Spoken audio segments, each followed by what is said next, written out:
الشيطان الرجيم بسم الله الرحمن الرحيم ولما فصلت العير قال أبوهم إني لأجد ريح يوسف لولا أن تفندون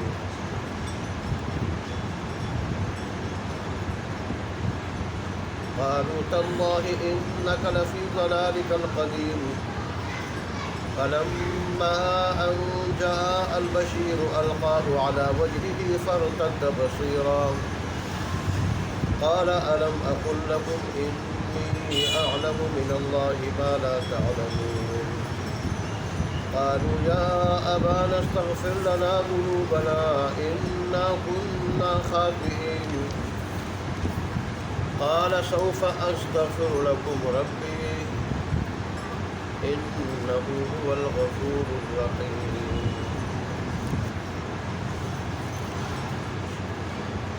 صدق الله مولانا العظيم وصدق رسوله النبي الأمي الكريم ونحن على ذلك لمن الشاهدين والشاكرين والحمد لله رب العالمين. گزشتہ درس میں اور آیات میں یہ بات ذکر ہوئی تھی کہ یوسف علیہ السلام کے بھائیوں نے جب حد درجہ عجز و انکساری کا اظہار کیا اور پھر ساتھ یہ بھی کہ ہم بری طرح تکلیف میں مبتلا ہے اس قحط کی وجہ سے، پورا گھرانہ بری طرح تکلیف میں مبتلا ہے، تو یوسف علیہ السلام سے رہا نہ گیا اور آپ کے صبر کا پیمانہ لبریز ہو گیا، اور ادھر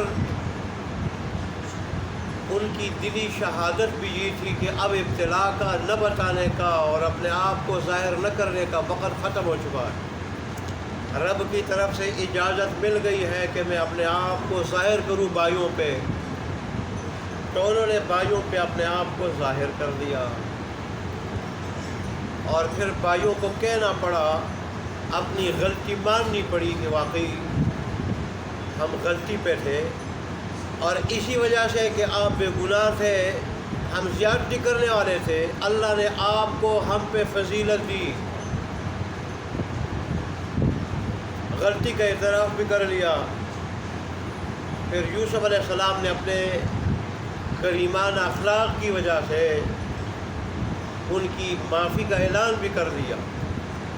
اور صرف معافی بھی نہیں کہ تمہیں ایسی بات بھی میری طرف سے سننے کو نہیں ملے گی جس سے تمہاری عزت متاثر ہو۔ یہ بہت بڑی بات ہے، یہ اللہ کا نبی ہی کر سکتا ہے، اور اللہ کا کوئی مقرب نیک بندہ کر سکتا ہے، ورنہ بڑا مشکل ہے کہ آدمی گلہ بھی نہ کرے، شکوہ بھی نہ کرے۔ تو پھر بھائیوں کے لیے مغفرت کی دعا بھی کی،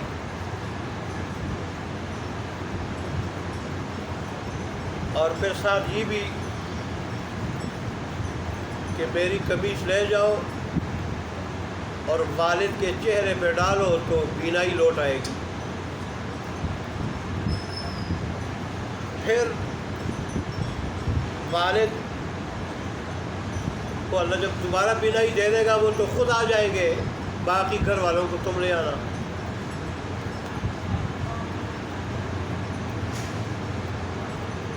آج کی آیات میں اس بات کا تذکرہ ہے کہ اب قافلہ مصر سے چلا تھا،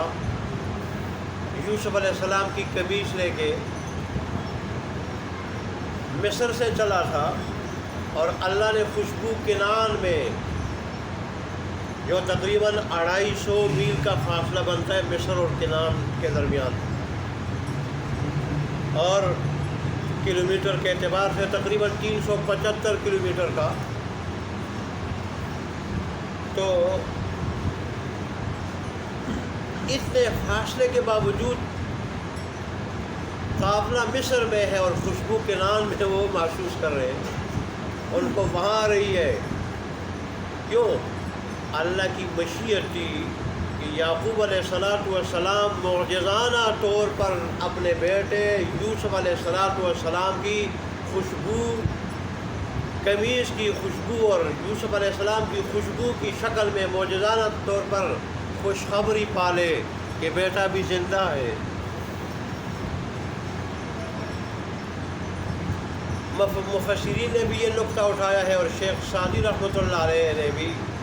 جو فارسی کے بہت بڑے شاعر تھے اور بہت بڑے صوفی اور بزرگ بھی گزرے ہیں،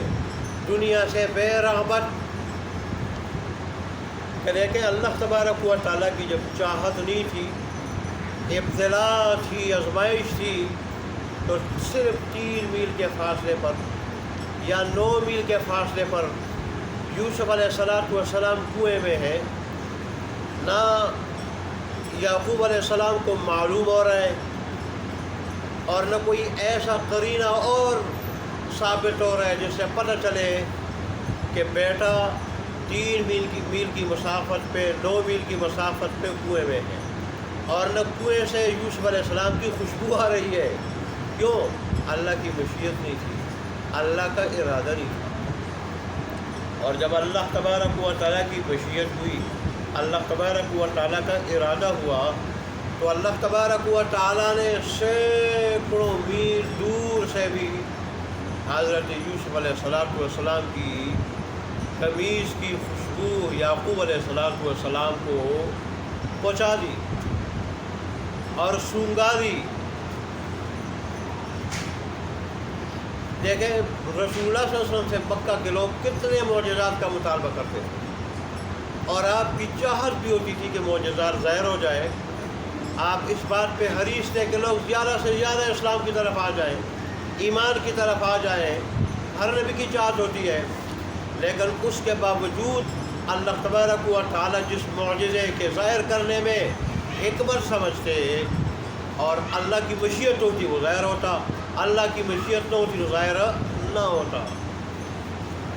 یہاں بھی اللہ تبارک و تعالیٰ نے یہ بات ارشاد فرمائی ہے کہ یہ غیب کی خبریں ہیں، آپ کو تو پتہ ہی نہیں تھا کہ یوسف علیہ السلام کے بھائیوں کا کیا معاملہ تھا، کیا قصہ تھا، انہوں نے کیا منصوبہ بنایا تھا۔ یہ خبریں ہم وحی کے ذریعے آپ کو پہنچا رہے ہیں۔ تو اللہ تبارک و تعالیٰ کی رحمت جب متوجہ ہوتی ہے، صرف یہی بات ثابت ہوئی، اللہ کی رحمت جب متوجہ ہو جاتی ہے، انسان کا ہر کام سیدھا ہو جاتا ہے، ہر معاملہ بن جاتا ہے۔ اور جب اللہ کی رحمت متوجہ نہ ہو، رب آزمائش میں ڈالنا چاہے، تو پھر بندہ کچھ نہیں کر سکتا، پھر بندہ کچھ نہیں کر سکتا۔ بہرحال آج کی آیات میں اس بات کا ذکر ہے کہ قافلہ جب مصر سے روانہ ہوا، یوسف علیہ السلام سے رخصت ہوا اور آپ سے جدا ہوا، تو ابھی مصر میں تھا۔ خوشبو یوسف یعقوب علیہ السلام نے کنعان میں سونگی، محسوس کی، تو آپ کے پاس جو لوگ بیٹھے ہوئے تھے ان سے کہنے لگے، زائد عزیز و اقارب رشتہ دار اور دیگر لوگ بھی، اللہ کے نبی جو تھے دیگر لوگ بھی، حاضرین مجلس سے آپ نے فرمایا کہ میں ایک بات اگر کہوں تو تم یہی کہو گے کہ یہ بوڑھا ہے، اس کا دماغ خراب ہو چکا ہے، دماغ اس کا ابھی کام نہیں کرتا، تو یہ بہکی باتیں کرتا ہے، بے عقلی کی باتیں کرتا ہے۔ لیکن یہ حقیقت ہے کہ میں یوسف علیہ السلام کی خوشبو محسوس کر رہا ہوں، اور آج میرے رب نے ان کی خوشبو کے ذریعے بتا دیا کہ یوسف زندہ ہے۔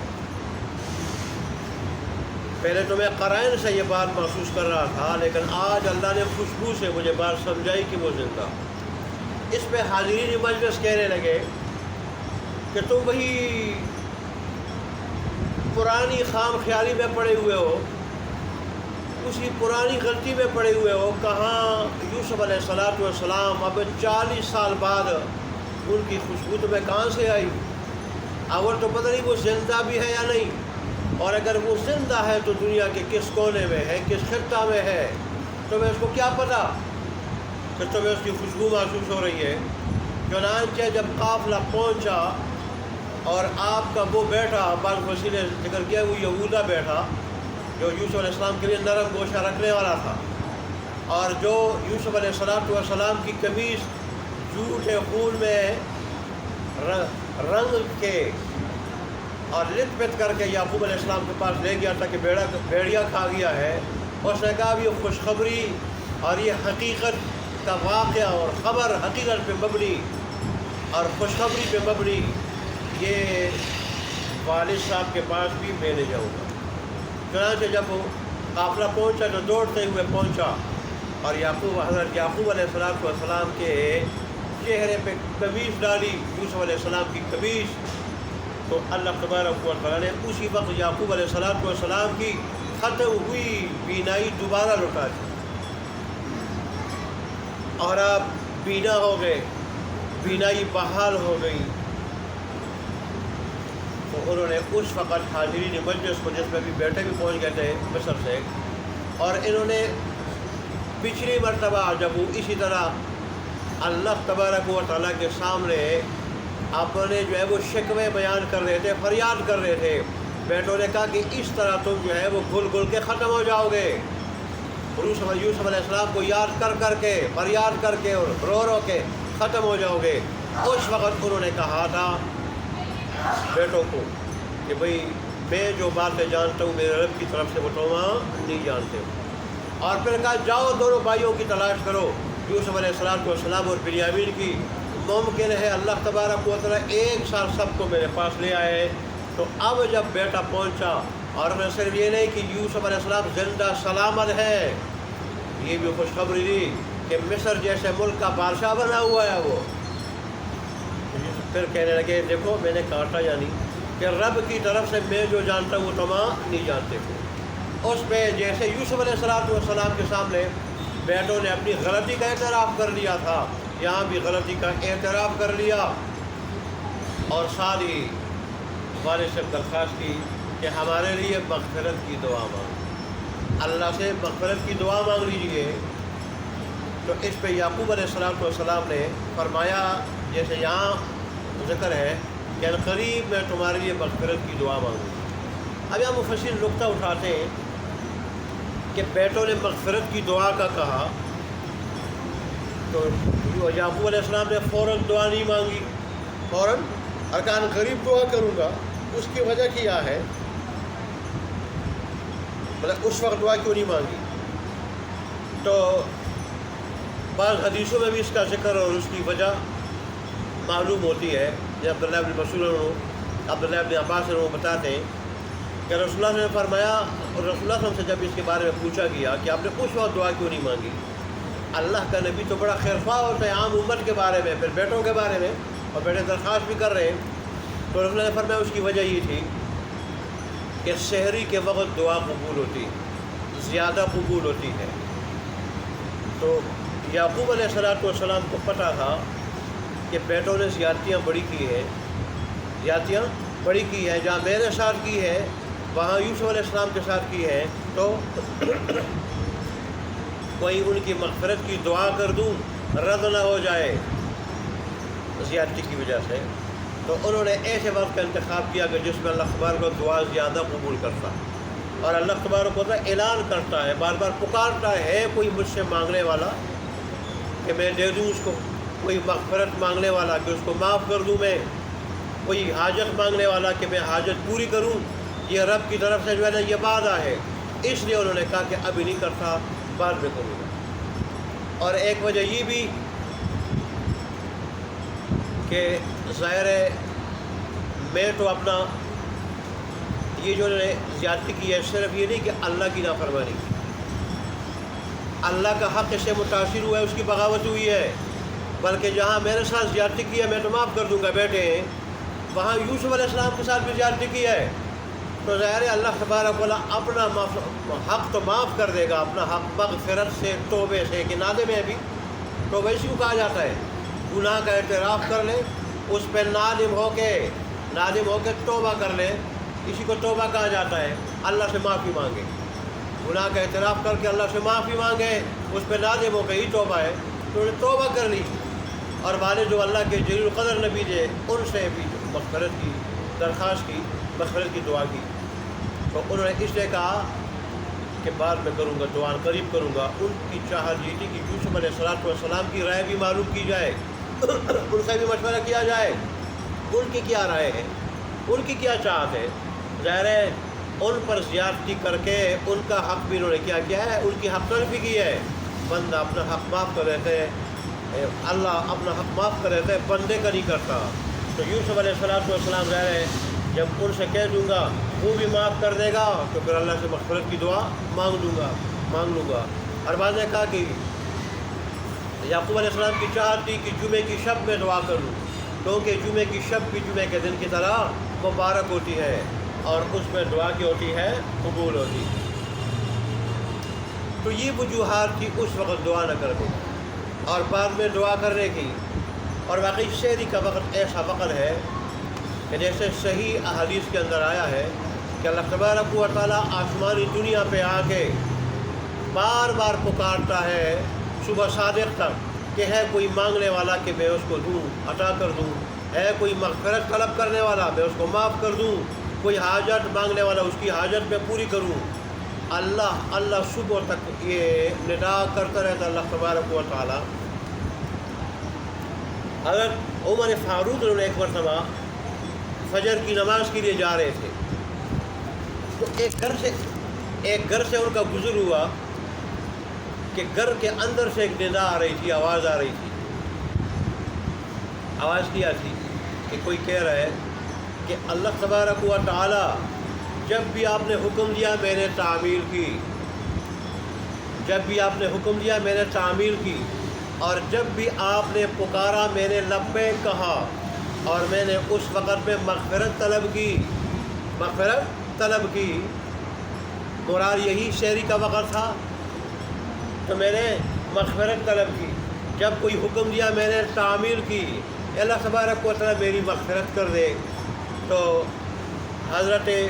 عمر رضی اللہ عنہ جب پتہ کیا عبداللہ بن مسعود کا گھر تھا، تو انہوں نے ان سے پوچھا کون دعا مانگ رہا تھا، پتہ چلا کہ وہ خود یہ دعا مانگ رہے تھے۔ انہوں نے پھر وجہ پوچھی، انہوں نے بتایا کہ اللہ کے حبیب نے فرمایا کہ اس وقت دعا رد نہیں ہوتی، اور پھر وہی تفصیل بتائی جو میں نے آپ کے سامنے بتا دی۔ تو بہرحال یعقوب علیہ السلام نے بھی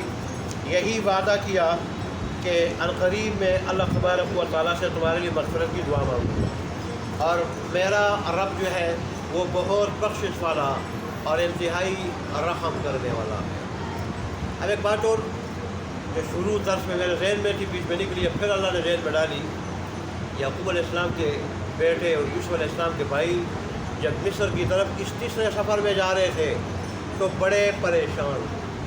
کیا تھے؟ پریشان۔ ایک پریشانی تو یہ تھی کہ ہم نے بنیامین کے معاملے میں والد صاحب سے وعدہ خلافی کی ہے، ظاہری حالات کے اعتبار سے، یعنی والد صاحب کے نزدیک ظاہری حالات کے اعتبار سے والد تو یہی کہا کہ تم نے وعدہ کیا تھا کہ بنیامین کو لائیں گے، واپس نہیں لائے تم، اور یہ تمہارا اپنا بنایا ہوا منصوبہ ہے، اس کے تب تم نہیں لائے۔ تو والد اس معاملے میں ہم سے ناراض ہے، یہ پریشانی بھی تھی کہ ہمارے والد صاحب بنیامین کے معاملے میں ہم سے ناراض ہیں۔ ایک دوسرا، ان کے پاس غلہ لینے کے لیے جو پونجی تھی وہ پونجی بھی ناقص تھی اور کھوٹی تھی۔ وہ پریشانی الگ تھی کہ غلے کی ضرورت ہے اور 8-10 دنوں کا سفر ہے، ظاہر ہے 250 میل کو اگر آدمی اونٹوں پہ طے کرنے والا ہو تو 8-10 دن لگ جاتے ہیں۔ یہ تو آج کل ہماری خوش قسمتی ہے کہ ہم اتنی مسافت کو چند گھنٹوں میں طے کر لیتے ہیں، اور پھر موٹر وے پہ تو چند گھنٹوں کی بات ہے، تھوڑی دیر کی بات ہے، آدمی کہیں سے کہیں پہنچ جاتا ہے۔ تو 8-10 دن درکار تھے کہ اتنا دور کا سفر ہم کر لیں۔ ابھی یوسف علیہ السلام کا یوسف علیہ السلام ہونا ظاہر نہیں ہوا تھا، ہمیں غلہ نہ ملے، غالب گمان یہ تھا غلہ نہیں ملے گا، تو والد کی ناراضگی الگ تھی، غلہ نہ ملنے کی فکر الگ تھی۔ ادھر والد صاحب کا یہ بھی حکم تھا کہ بنیامین کو چھڑوا کے لاؤ، بنیامین کو جیسے تم کہتے ہو تمہارا بیان ہے، میں یقین تو نہیں کرتا تمہارا منصوبہ ہے، جیسے یوسف علیہ السلام پہ بنایا تھا، لیکن بالفرض اگر یہ حقیقت چھڑوا کے لاؤ اور یوسف علیہ السلام کو بھی تلاش کرو تو یوسف پتہ نہیں ملیں گے یا نہیں، بنیامین جو ہے نا ان کو ہم چھڑوا سکیں گے یا نہیں، غلہ بھی ملے گا یا نہیں۔ پریشانی کا سفر تھا، کئی طرح سے پریشانی میں مبتلا تھا، کئی اسباب سے پریشانی کی، لیکن اسی سفر میں جب واپسی ہے تو کس قدر خوش ہے، وہ کس قدر خوش ہے۔ پتہ چلا کہ بنیامین جو ہے نا وہ ابھی گرفتار نہیں ہے، بھائی کے پاس ہے۔ کس کے پاس ہے؟ بھائی کے پاس ہے۔ پتہ چلا کہ یوسف علیہ السلام بھی صحیح سلامت زندہ ہے، اور وہ بھی بڑی خوشی کی بات یہ مصر جیسے ملک کے کیا ہے، بادشاہ ہے۔ اور پھر تیسری بڑی خوشخبری یہ کہ والد جو 5-6 سال سے نابینا ہو چکے ہیں، پہلے بینائی کمزور ہوتے ہوتے اب وہ نابینا ہیں، ان کی بینائی بھی لوٹ آئے گی۔ اور پھر یہ یوسف علیہ السلام یہ بھی کہہ رہے ہیں سارے گھر والوں کو ادھر لے آؤ، اب شاہی زندگی میں رہو، شاہی سہولیات کے ساتھ رہو۔ اگرچہ اللہ کے نبی اگر شاہی تخت میں بیٹھ جائے سلیمان علیہ السلام کی طرح، وہ بھی اپنے ہاتھ کی کمائی کھاتے ہیں اور بیت المال کی کمائی نہیں استعمال کرتے، لیکن ایک ظاہری دنیا کے اعتبار سے اعزاز تو ہوتا ہے، اعزاز۔ اور پھر ایک نبی کے لیے سب سے بڑی خوشی یہ ہوتی ہے کہ وہ جو جس کام کے لیے اللہ تبارک و تعالیٰ نے اس کو بھیجا ہوتا ہے کہ اللہ تبارک و تعالیٰ کے دین کو پھیلانا، اللہ کے دین کو پھیلانا، ظلم کا خاتمہ کرنا، برائیوں کا خاتمہ کرنا، اچھائی کو عام کرنا، اللہ کے دین کو نافذ کرنا، اس کی اطاعت کرنا، اس میں بڑی آسانی ہو جاتی ہے، اور نظام خلافت کے نفاذ میں بھی کیا ہو جاتی ہے، ساری رکاوٹیں دور ہو جاتی ہیں۔ تو ظاہر ہے اس سے بڑھ کر پھر ایک نبی کو کیا خوشی ہوتی ہے۔ یہی وجہ ہے کہ جب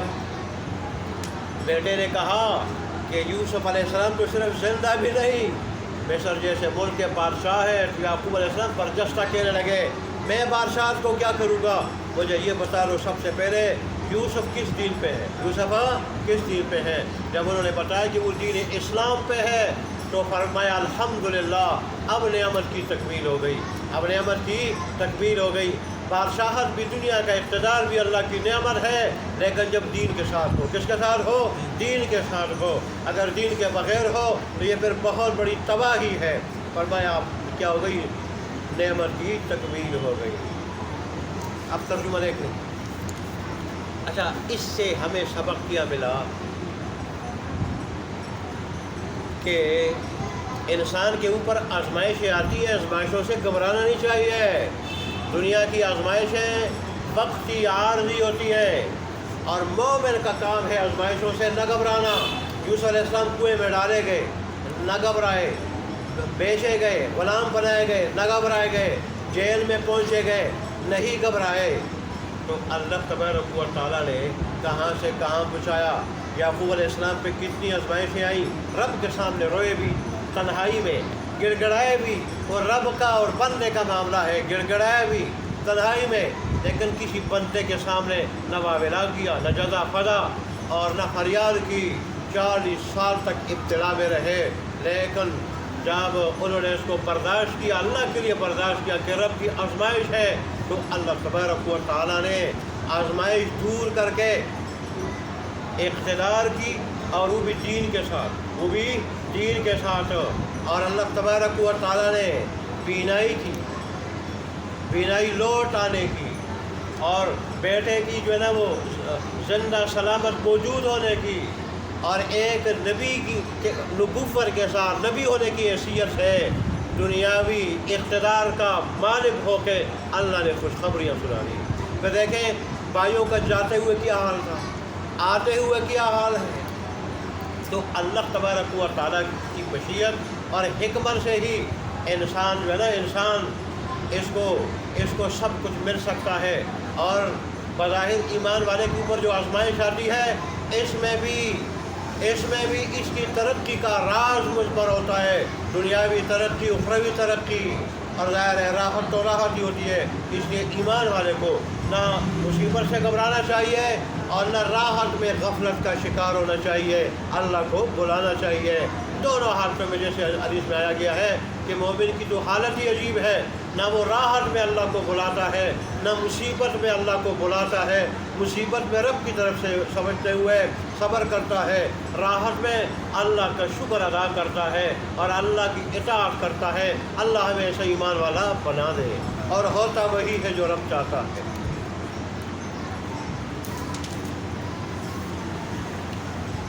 اچھا جی، ولما فصلت العیر، اور جب روانہ ہوا قافلہ، اور یہ بھی ترجمہ کر سکتے ہیں، اور جب جدا ہوا، رخصت ہوا قافلہ، کس سے؟ یوسف علیہ السلام سے۔ کس سے؟ یوسف علیہ السلام سے۔ اور بعض روایت، تفسیر روایت میں آتا ہے کہ یوسف علیہ السلام نے، ظاہر ہے یوسف علیہ السلام کے بھائیوں کے ساتھ اور لوگ بھی ہوں گے اس قافلے میں، آپ نے 200 سواریاں دی تھی اس قافلے کو کنعان تک جانے کے لیے۔ کیوں؟ 10 دنوں کا سفر تھا، 10 دنوں کا سفر تھا۔ تو ادھر سے قافلے کی کوئی اور حالت تھی، اور ادھر سے پھر قافلے کی کوئی اور شان و شوکت بنی، اور بعض شاعروں نے اس کا نقشہ بھی عجیب کھینچا ہے۔ تو ولما فصلت العیر، جب روانہ ہوا قافلہ،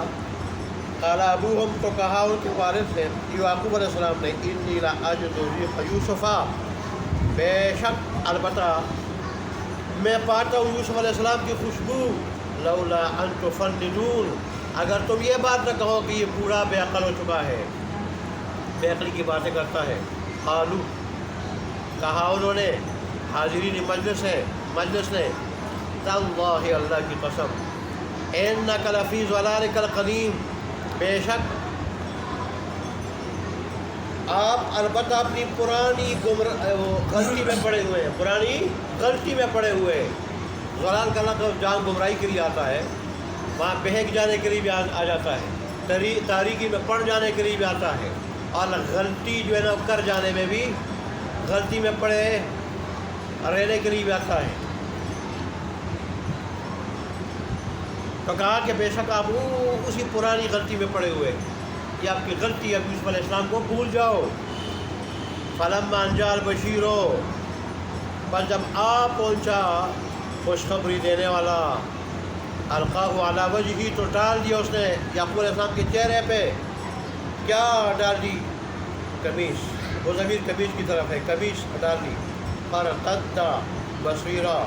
تو آپ پلٹ کے دیکھنے والے بن گئے، پلٹ کے دیکھنے والے بن گئے، دوبارہ دیکھنے والے بن گئے، دوبارہ آنکھوں والے بن گئے، بینائی والے بن گئے۔ قالا، کہا یعقوب علیہ السلام نے، الم اقل لکم،